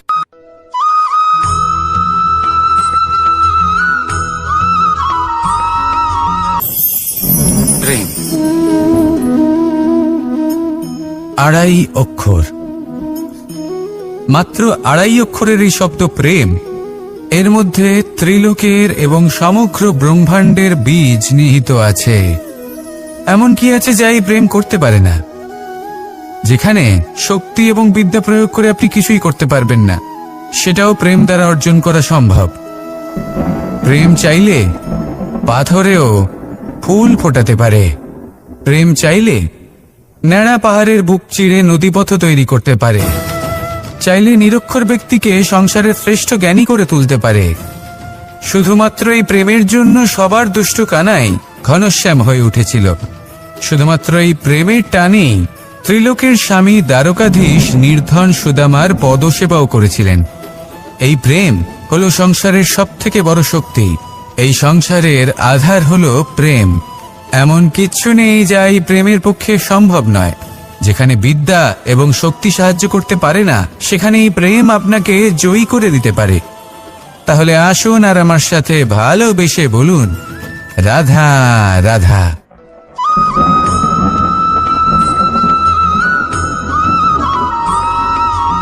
দীপাবলি আমাদের সবথেকে বড় উৎসব। শ্রীরাম রাবণকে পরাস্ত করে 14 বছরের বনবাস কাটিয়ে আবার অযোধ্যায় ফিরে এলেন অমাবস্যার রাত্রে। অযোধ্যায় সবাই খুব প্রসন্ন ছিলেন, খুবই উৎসাহিত ছিলেন। অযোধ্যায় সহস্র প্রদীপ প্রজ্বলিত করা হয়েছিল এই উৎসবে। একে আমরা দীপাবলি বলে থাকি। এবার এই বিষয়ে আমরা সকলে জানি। আপনি কি এটা জানেন যে শ্রীরাম বাস্তবে অমাবস্যার এক রাত আগেই অযোধ্যায় পৌঁছে গেছিলেন? সবার সামনে অমাবস্যার রাতে এসেছিলেন। এর কারণ কি? শ্রীরাম প্রমাণ করতে চেয়েছিলেন যে যে কোনো সময়, দিন হোক বা রাত, শুভ বা অশুভ হয় না। শুভ অশুভ কিছু থাকলে তা হলো মানুষের চিন্তা, তার ভাবনা, তার নির্বাচন আর তার কর্ম। নিজেই দেখে নিন, শ্রীরাম শুভ কাজ করে ফিরেছিলেন এবং অমাবস্যার মতো গভীর এক রাত্রিকেও দীপাবলিতে পরিবর্তিত করেছিলেন। এমনটাই যদি আমরা করতে পারি, তাহলে এমন কোন গৃহে যান যেখানে অসহায় ব্যক্তি রয়েছেন, যা অন্ধকারাচ্ছন্ন, আর সেখানে প্রকাশ প্রজ্বলিত করুন। প্রকাশ সহায়তার, প্রেরণার, আশার। যদি এমন কিছু আমরা করতে পারি, তাহলে তাকে প্রকৃত অর্থে দীপাবলি বলা যেতে পারে। তাহলে নিজের পরিবারের সাথে দীপাবলি পালন করুন। আপনাদের শুভেচ্ছা জানাই। আসুন আর আমার সাথে ভালোবেসে বলুন, রাধা রাধা।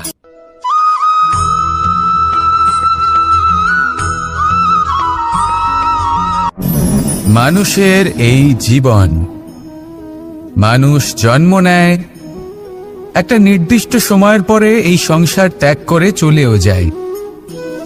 এবার শুধু এটাই আবশ্যক নয় যে এই জীবনকালকে আপনি যাপন করবেন, শুধু এটাই গুরুত্বপূর্ণ নয়।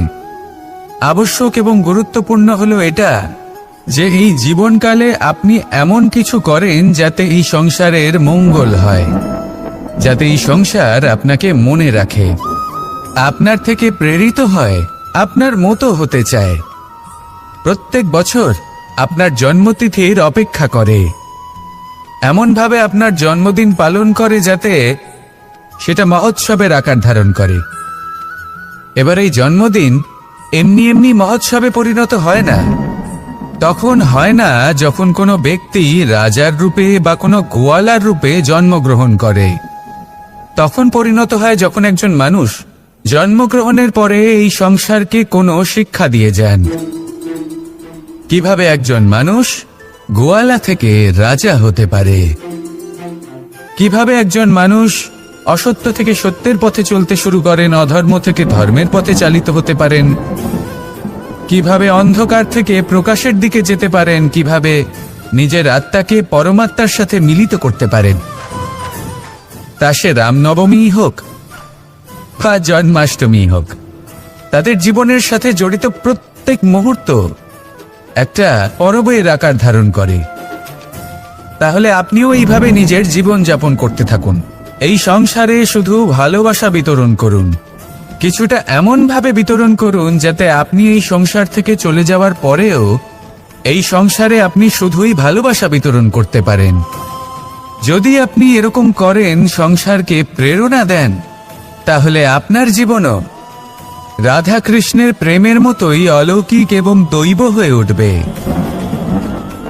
আসুন আর আমার সাথে ভালোবেসে বলুন, রাধা রাধা।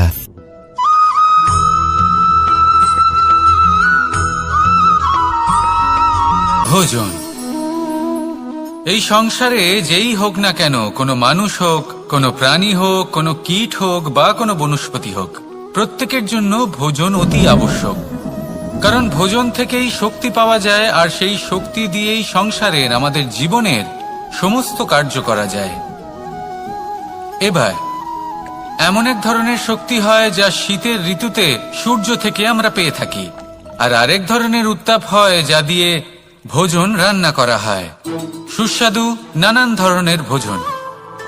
এবার অত্যন্ত গুরুত্বপূর্ণ হলো যে ব্যক্তি সেই ভোজন বানাচ্ছেন তার মানসিক পরিস্থিতি এবং সেই ব্যক্তি যিনি ভোজন গ্রহণ করছেন তার মানসিক অবস্থা। যখনই আপনি ভোজন বানাচ্ছেন তখন ভালোবাসার সাথে কাজটা করুন, ধন্যাত্মক ভাব নিয়ে, সৎ ভাবনার সাথে। কারণ আপনার এই মানসিক স্থিতি শক্তির আকারে সেই খাদ্যের সাথে মিলে মিশে যায়। আর যখনই আপনি ভোজন গ্রহণ করছেন তখন সদ্ভাবনার সাথে, প্রসন্নতার সাথে গ্রহণ করুন, ধন্যাত্মক ভাব নিয়ে। যদি আপনি প্রসন্নতার সাথে রান্না করেন, প্রসন্নতার সাথে খাদ্য গ্রহণ করেন, তাহলে আপনি প্রসন্নই থাকবেন, আর মন সুপ্রসন্ন হয়েই বলবে রাধা রাধা।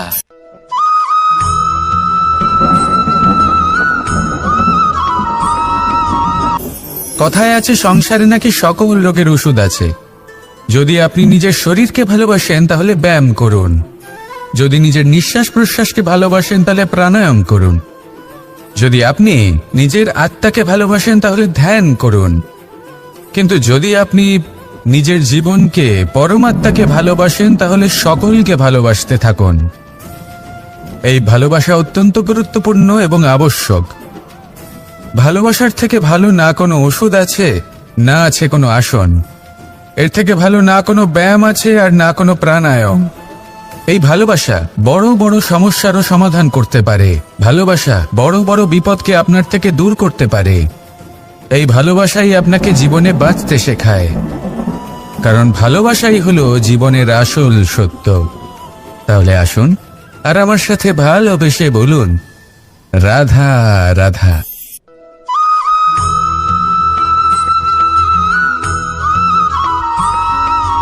আমি মনুষ্যরূপে জন্ম নিয়েছি এবং সমস্ত কর্ম এই রূপেই করেছি, কিন্তু আশ্চর্যের বিষয় হলো যে আজও মানুষ আসেন এবং হাত জোড় করে প্রার্থনা করেন যেন আমি ওনাদের সহায়।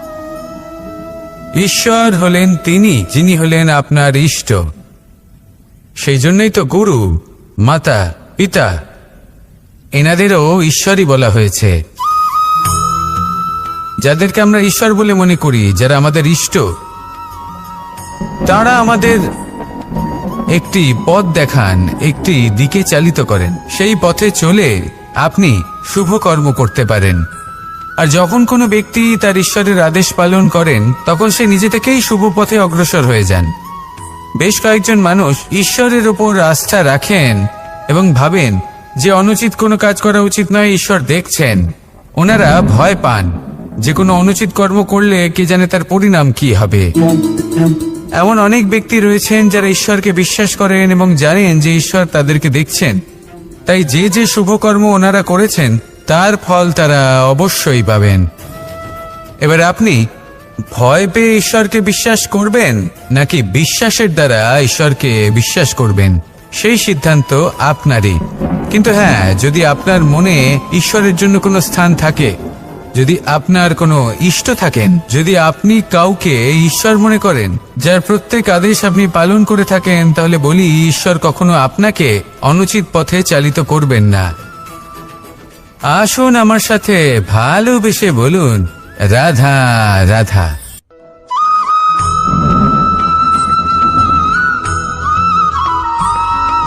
মানুষ যখন এই সংসারে প্রবেশ করে, অর্থাৎ জন্মগ্রহণ করে, তখন নিশ্চিন্তে থাকে, আনন্দে থাকে। কিন্তু যেইমাত্র তার মধ্যে বোধশক্তি আসে, তখন সে চিন্তা করতে শুরু করে। চিন্তা ভবিষ্যতের, সেই সমস্ত বিষয় নিয়ে চিন্তা করে যা ওর হাতে নেই। তারপর বড় হয়, বিবাহ সম্পন্ন হয়, গৃহস্থ জীবন যাপন করে, তারপর আবার চিন্তায় মগ্ন হয়ে যায়। ভাবে, এই যে আমার পরিবার, আমি কি ঠিকমতো তার খেয়াল রাখতে পারছি? কাল যখন আমি এই সংসার থেকে চলে যাব, তখন আমার এই পরিবারের দেখাশোনা কে করবে?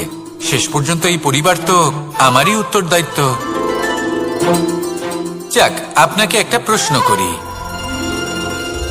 এই সংসারে আসার পূর্বে আপনি কি এই প্রশ্ন করেছিলেন, এটা ভেবেছিলেন যে আমাকে ছাড়া এই সংসার কিভাবে চলবে? করেননি, তাই তো? তাই আপনার এটা নিয়ে দুশ্চিন্তা করার প্রয়োজন নেই যে আপনি যখন এই সংসার ত্যাগ করে চলে যাবেন তখন কি হবে। আপনি যখন ছিলেন না তখনও এই সংসার চলছিল, আপনি যখন এই সংসার ত্যাগ করবেন তখনও এই সংসার চলতে থাকবে। যদি কোনো বিষয়ের প্রভাব থাকে, তা হলো আপনার আজকের তথা বর্তমানের কর্ম। অর্থাৎ আজ আপনি কি করছেন, কার জন্য মঙ্গল করছেন, কাকে প্রেরণা দিচ্ছেন, কাকে সাহায্য করছেন, কোন উদাহরণ প্রস্তুত করছেন। আপনি এই সংসারে যে ছবি অঙ্কন করবেন, সংসার সেটাই মনে রাখবে। তাহলে শুধু সৎকর্ম করুন, মঙ্গল করতে থাকুন, আর আমার সাথে ভালোবেসে বলুন, রাধা রাধা।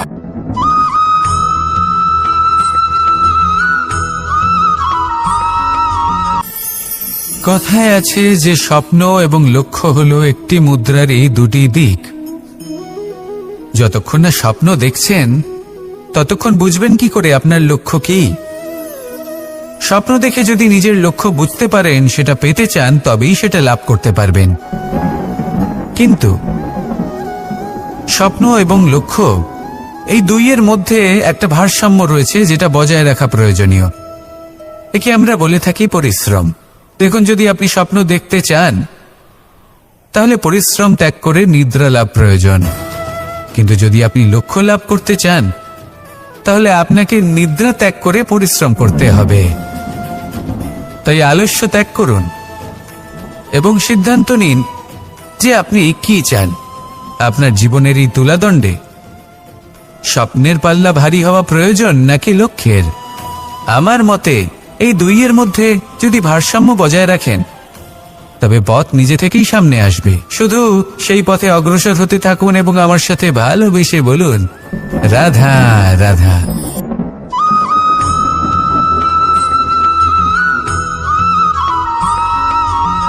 সংসারে আমাদের জীবনে যখন কোনো সুখ বা দুঃখ আসে, তার জন্য আমরা কাউকে না কাউকে অবশ্যই দায়ী করে থাকি, তাই না?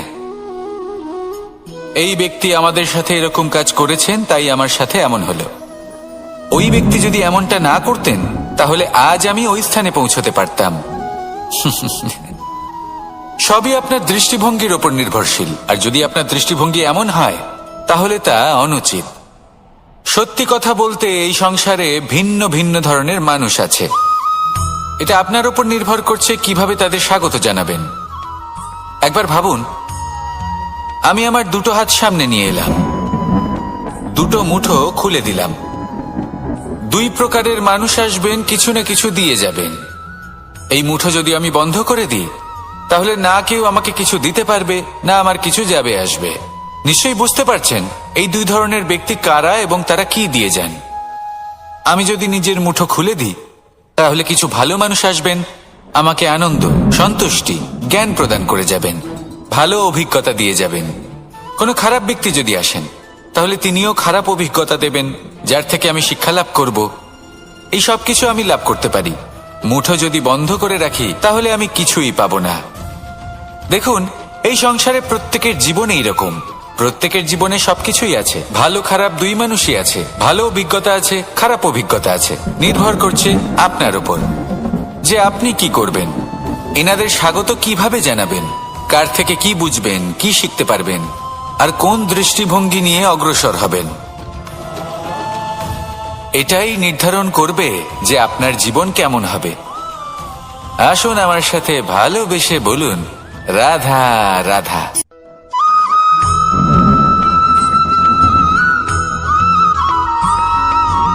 আমরা যখনই কোনো যাত্রায় যাব বলে মনে করি, তখনই আমরা প্রস্তুত থাকি আসন্ন বিপদের জন্য বা সংকটের জন্য। যেমন যদি আমাদের মনে হয় যে আজকের পরিবেশ খুব ঠান্ডা হবে, তাহলে আমরা গরম বস্ত্র ধারণ করি বা সেটাকে সাথে নিয়ে যাই। যদি মনে হয় যে বৃষ্টি হতে পারে বা বৃষ্টি হয়ে চলেছে, আমরা দেখছি, তাহলে আমরা একটা ছাতা সাথে নিয়ে নিই। আমরা প্রস্তুত থাকতে চাই এবং এটাই উচিত, এবং সেই কারণেই আমরা যাত্রায় সাফল্য লাভ করি। কিন্তু যদি আমরা কথা বলি জীবনযাত্রা নিয়ে, যা কিনা সব থেকে বেশি গুরুত্বপূর্ণ, তাহলে তার জন্য আমরা পূর্ণরূপে প্রস্তুত থাকি না। আশেপাশের মানুষ, এই সমাজ, আমাদের সাথী, আমাদের মিত্ররা যে কোনো মুহূর্তে বদলে যেতে পারেন। সেই জন্য আমরা নিজেদেরকে কখনো সাবধান করি না, কখনোই নিজেদের প্রস্তুত করি না। আমাদের এটা কখনোই মনে হয় না যে এরকম হতে পারে, আর সেই কারণেই শেষে গিয়ে আমরা অত্যন্ত দুঃখ পাই।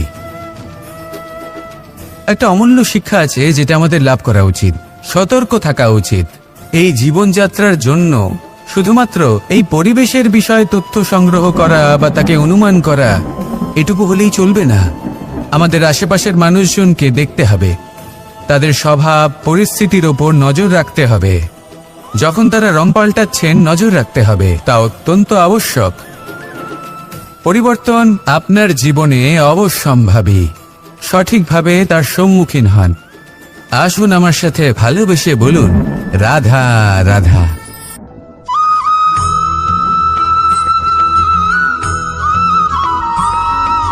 জীবনে যখন কোনো ব্যক্তি নিজের লক্ষ্য প্রাপ্তির জন্য নিরন্তর পরিশ্রম করতে থাকেন, চেষ্টা করতে থাকেন, তখন তিনি কষ্ট অনুভব করেন।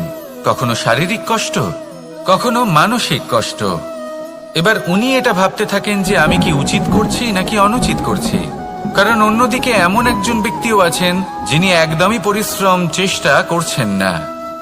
তিনি মদিরা পান করেন, বিলাসিতায় জীবন কাটান, অলস প্রকৃতির হয়ে ওঠেন, নিদ্রাতে বিলীন হয়ে থাকেন আর ভাবেন যে তিনি সুখ লাভ করছেন। কিন্তু এরকম কেন হয়? কারণ যখন আমরা সৎ পথে থাকি, উচিত পথে চলি, লক্ষ্য প্রাপ্ত করার জন্য চেষ্টা করতে থাকি, তখন আমাদের ভেতরে থাকা নেতিবাচক শক্তি এবং পাপ এই দেহকে ত্যাগ করে দেয়। আর এই অনুভূতিটাই আমাদের দুঃখের অনুভূতি দেয়, কষ্ট দেয়। এবার সেখানে যদি আমরা কুপথে চলি, অনুচিত পথে চলতে থাকি, তাহলে আমাদের ভেতরে থাকা পুণ্য এবং ধনাত্মক শক্তি আমাদের দেহ ত্যাগ করে দেয়। আর এই অনুভূতির কারণেই আমরা সুখ অনুভব করি।